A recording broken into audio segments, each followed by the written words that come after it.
Pohon bidara begitu istimewa, padahal pohon ini banyak tumbuh di Indonesia. Menariknya, daun dari pohon ini begitu ditakuti jin, sehingga bisa menjadi racun bagi bangsa jin. Daun inilah yang biasa digunakan untuk mengobati sihir dan gangguan jin. Bagaimana cara menggunakan daun bidara untuk mengobati sihir atau gangguan jin?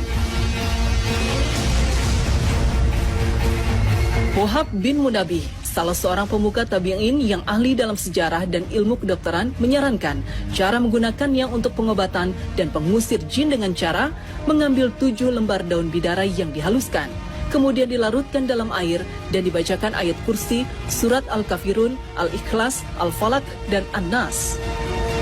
Untuk mengobati sihir, Al-Qurtubi menceritakan dari Wahab, ambil 7 helai daun bidara, tumbuh halus lalu dicampurkan air dan dibacakan ayat kursi, lalu diberi minum pada orang yang terkena sihir 3 kali teguk, dan air di ember yang telah dibacakan ayat-ayat dan juga dicampur bidara dipakai untuk mandi, insya Allah akan hilang sihirnya. Dan diutamakan membaca Al-Falak, An-Nas, juga ditambah ayat kursi karena ayat-ayat itu dapat mengusir syaitan. Selain untuk mengobati sihir dan gangguan jin, daun bidara juga bisa dipergunakan untuk bersuci bagi orang yang baru masuk Islam atau mu'alaf. Hal ini terjadi pada masa Nabi SAW saat ada seseorang yang akan memasuki Islam, lantas Nabi SAW memerintahkannya untuk mandi dengan air dan daun sir daun bidara. Hadis riwayat Nasai, Tirmizi, dan Ahmad. Wanita bersuci dari haid juga disarankan dengan air yang dicampur daun bidara. Aisyah radhiyallahu anha menuturkan, salah seorang di antara kalian wanita haid mengambil air yang dicampur dengan daun bidara, lalu dia bersuci dan memperbaiki bersucinya. Kemudian dia menuangkan air di atas kepalanya seraya menggosoknya dengan gosokan yang kuat sampai air masuk ke akar-akar rambutnya. Kemudian dia menyiram seluruh tubuhnya dengan air. Kemudian dia mengambil secari kain yang telah dibaluri dengan minyak mis, lalu dia berbersih darinya. Aisyah berkata, dia mengoleskannya ke bekas-bekas darah. Hadis riwayat Muslim, Aisyah.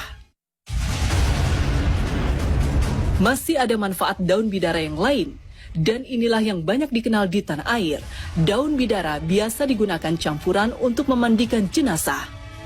Nabi SAW memerintahkan agar daun bidara digunakan sebagai campuran air memandikan jenazah putrinya Zainab. Atiyah berkata, Nabi SAW pernah menemui kami sedangkan kami kala itu tengah memandikan putrinya Zainab, lalu beliau bersabda, mandikanlah dia 3, 5, atau 7 kali atau lebih dari itu. Jika kalian memandang perlu, maka pergunakan air dan daun bidara. Ummu Atiyah berkata, dengan ganjil? Beliau bersabda, ya. Dan buatlah di akhir mandinya itu tumbuhan kafur atau sedikit darinya. Hadis riwayat Bukhari, Muslim, dan yang lainnya. Lalu pohon bidara jenis apa yang memiliki khasiat semacam itu? Pohon bidara termasuk tanaman yang bisa tumbuh di berbagai kondisi, termasuk di kondisi yang kering.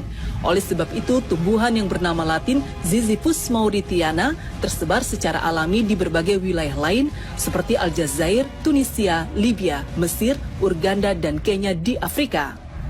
Di Asia, pohon bidara juga tumbuh subur seperti Afghanistan, Pakistan, India Utara, Nepal, Bangladesh, Cina Selatan, Vietnam, Thailand, Semenanjung Malaya, Indonesia, hingga Australia.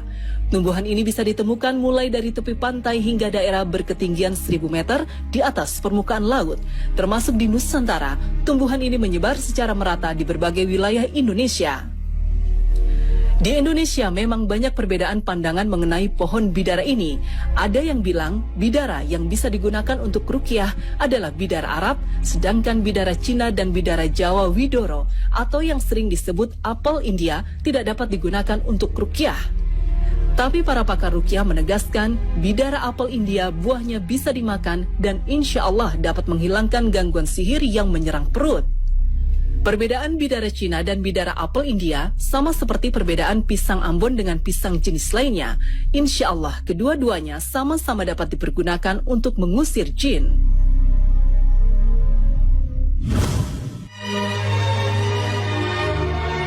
Pemirsa kesana, daun bidara sangat istimewa. Kemuliaannya disebut-sebut Allah Subhanahu wa Ta'ala dalam Al-Quran dan hadis Nabi SAW. Dalam surat Saba ayat 16, Allah menceritakan sisa-sisa dari kejayaan negeri Saba. Tanah mereka yang dulu subur, makmur, dipenuhi oleh kebun-kebun di kiri dan kanannya. Kedua kebun tersebut sangat luas dan diapit oleh dua gunung di wilayah Ma'rib. Tanahnya pun sangat subur, menghasilkan berbagai macam buah dan sayuran. Ulama-ulama besar berkomentar, apabila ada seseorang masuk ke dalam kebun itu dengan membawa keranjang di atas kepalanya, maka ketika keluar keranjangnya akan penuh dengan buah-buahan tanpa harus memetiknya. Namun karena kekufuran mereka, maka Allah hancurkan negeri mereka dengan air bah yang memporak-porandakan negeri dan perkebunan mereka. Allah Subhanahu wa Ta'ala berfirman, tetapi mereka berpaling, maka kami datangkan kepada mereka banjir yang besar, dan kami ganti kedua kebun mereka dengan dua kebun yang ditumbuhi pohon-pohon yang berbuah pahit, pohon ansel, dan sedikit dari pohon bidara. Quran Surat Saba 16. Al-Quran juga menyebutkan pohon bidara di dalam surat Al-Waqiah ayat 28, menyebutkan pohon-pohon yang ada di surga yang diperuntukkan bagi golongan kanan. Dan golongan kanan, alangkah bahagianya golongan kanan itu berada di antara pohon bidara yang tak berduri. Quran Surat Al-Waqiah 27 hingga 32. Dengan demikian, pohon bidara bukan pohon sembarangan, tapi pohon yang sangat istimewa karena merupakan tumbuhan surga. Bahkan Allah Subhanahu wa Ta'ala selalu menyebutkan sebagai kenikmatan di surga. Tentu saja pohon bidara di surga berbeda dengan pohon bidara di dunia. Jika pohon bidara yang ada di dunia biasanya banyak duri dan sedikit buah, maka pohon bidara di surga tidak berduri dan banyak buahnya. Awalnya saat sahabat Nabi mendengar tentang pohon bidara di surga, informasi ini mengejutkan orang. Karena pohon bidara yang dikenal mereka banyak durinya, mana mungkin Allah menyediakan kenikmatan surga dengan pohon bidara yang banyak durinya? Inilah yang ditanyakan oleh seorang Arab Badui kepada Rasulullah SAW. Orang Badui itu mempertanyakan, kenapa di surga ada pohon yang bisa menyakiti penghuninya? Ia pun menyebut pohon bidara. Rasulullah SAW pun menjelaskan bahwa pohon bidara di surga tidak berduri, berbeda dengan yang di dunia. Dan tempat-tempat duri pada pohon tersebut justru terdapat buah. Dan uniknya, buah-buah tersebut mengeluarkan hingga 72 aneka warna dan tidak satupun warnanya sama. Kisah ini diriwayatkan oleh Hakim dalam kitab Mustadraknya. Di surga juga terdapat sebuah pohon agung yang disebut Sidratul Muntaha, tempat tertinggi yang pernah dikunjungi Nabi SAW dalam peristiwa Mi'raj ke langit ke-7. Sidrah berarti bidara, Muntaha berarti puncak atau penghabisan. Maka Sidratul Muntaha berarti pohon bidara yang merupakan puncak atau penghabisan. Karena namanya pohon bidara, jadi kemungkinan bentuknya memang seperti pohon bidara, hanya saja hakikatnya tentu berbeda. Dinamakan Sidratul Muntaha atau pohon bidara yang menjadi puncak atau penghabisan karena di pohon inilah sumber dari segala makhluk termasuk para malaikat. Ia juga puncak dari ketinggian yang pernah dikenal makhluk karena ia terletak di langit ke-7. Mengenai ukuran pohon tersebut dalam hadis sahih riwayat Tirmizi, jika seseorang naik kuda baru bisa melintasi bayang-bayang salah satu dahannya, maka ia membutuhkan waktu 100 tahun lamanya. Seperti layaknya pohon lain, ia juga memiliki daun dan buah. Daunnya seperti telinga gajah, sedangkan buahnya seperti kendi. Kemudian terdapat laron-laron yang terbuat dari emas. Pohon ini juga menampilkan warna yang berubah-ubah karena diliputi oleh perintah Allah. Pohon ini sangat indah hingga tidak ada manusia yang mampu menggambarkan keindahannya. Di dekat pohon inilah Muhammad SAW telah melihat wujud asli dari malaikat Jibril yang memiliki sayap sebanyak 600 sayap. Dan sesungguhnya Muhammad telah melihat Jibril itu dalam rupanya yang asli pada waktu yang lain, yaitu di Sidratul Muntaha. Di dekatnya ada surga tempat tinggal. Quran Surat An-Najm 13-15.